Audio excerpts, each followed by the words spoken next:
The Australian government is being urged to expand a scheme that allows workers from the Pacific to work on Australian farms. But a conference in Canberra has heard while the seasonal workers scheme is helping address critical labour shortages, the take-up of the initiative has been disappointing. Girish Sawlani reports from Canberra. It began as a pilot scheme to fill seasonal labour shortages in Australia's horticultural sector. Industry groups say labourers from the Pacific are the hardest working of the lot. Very, very productive workers, and the fact that they're willing to come back every season, so the growers don't have to retrain people or retrain people throughout the season like they do now. In December last year, the Gillard government announced the seasonal worker scheme will be made permanent. While the move has been welcomed, the uptake of the initiative has been described by analysts as disappointing.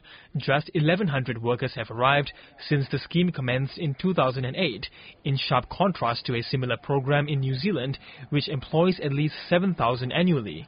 I think many growers find the paperwork quite overwhelming, and also the fact of the cost, just the cost and the time involved in going through it.